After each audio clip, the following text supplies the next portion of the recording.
ନମସ୍କାର ଦର୍ଶକ ବନ୍ଧୁ, ଆପଣମାନେ ଦେଖୁଥିବା ତୋରି ପାଇଁ ତୋ ପାଇଁ ଧାରାବାହିକରେ ଆଜି ଚିକି ବଞ୍ଚିକି ଫେରି ଆସିଛି ଏବଂ ରାମ ମରିବା ପାଇଁ ଚେଷ୍ଟା କରୁଥିବା ବେଳେ ହଠାତ୍ କିନା ଚିକି ପହଞ୍ଚିଯିବ ଏବଂ ସମସ୍ତେ ଦେଖି ଆଶ୍ଚର୍ଯ୍ୟ ହେବେ ଏବଂ ଠୋ କିନା ଗୁଳି ଫୁଟିବେ। ସେତିକି ବେଳେ ଭାବିଲେ ଯେ ରାମ ମରିଗଲା, ଏମିତି ଭାବିବେ। ତାପରେ ସେଇଠୁ ସେମାନେ କ'ଣ କରିବେ ନା ତାପରେ ଚିକିକୁ ଦେଖି ଆଶ୍ଚର୍ଯ୍ୟ ହେବେ ଏବଂ ଭୂତ ଭୂତ କହି ଚିଲେଇବେ ଏବଂ ଚିକି କହିବେ ଶାନ୍ତ ହୁଅ, ମୁଁ ଭୂତ ନୁହେଁ, ମୁଁ ବଞ୍ଚିଛି ଏବଂ ମୁଁ ବଞ୍ଚିଛି କେବଳ ରାମଙ୍କ ପାଇଁ, ରାମଙ୍କୁ ଭଲ ପାଇବା ପାଇଁ ବଞ୍ଚିଛି।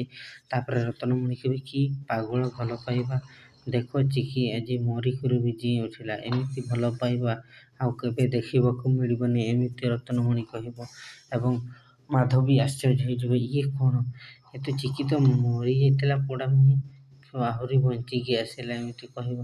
ତାପରେ ରାମ ବି ପଚାରିବ, ଇଏ କ'ଣ ଚିକି ସତରେ ତୁମେ ଆସିଛ? ଆଉ କ'ଣ ଚିକି କ'ଣ, ମୁଁ କ'ଣ ଭୂତ ନା ତୁମ ସହିତ ଭୂତ ସହିତ ଆସିଛି, ଏମିତି କହିବ।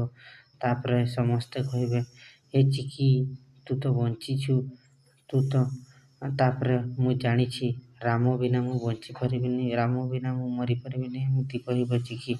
ତାପରେ ଜେଜେମା କହିବ, ଜେଜେମା ଭଲ ହେଲା ତ ତୁ ମୋ ଦେହର ରକ୍ତର ନ ହେଲେ ବି ତୁ ମୋ ପ୍ରାଣ ଭଳିଆ, ତତେ ଛାଡ଼ି ମୁଁ ରହିପାରିବିନି ରେ ଚିକି। ତାପରେ ତାର ମା ଯଶୋଦା ଦେବୀ ବି କାନ୍ଦିବେ ଏବଂ ସମସ୍ତେ କାନ୍ଦିବେ ଏବଂ କହିବେ, ଯାହା ହଉ ଭଲ ହେଲା, ଆମ ଚିକି ଖୁସିରେ ଫେରି ଆସିଛି ଏବଂ ତାର ସଂସାରରୁ ମୃତ୍ୟୁରୁ ବିଜୟ ପାଇଛି, ଏମିତି କହିବେ ସମସ୍ତେ।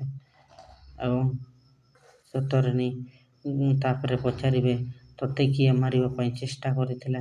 ତାପରେ ସେ କହିବ, ହଁ ମୋତେ କେହି ଜଣେ ମାରିବା ପାଇଁ ଚେଷ୍ଟା କରିଥିଲା ଏବଂ ସମସ୍ତେ ଆଶ୍ଚର୍ଯ୍ୟ, ଆମର ଶତ୍ରୁ କିଏ?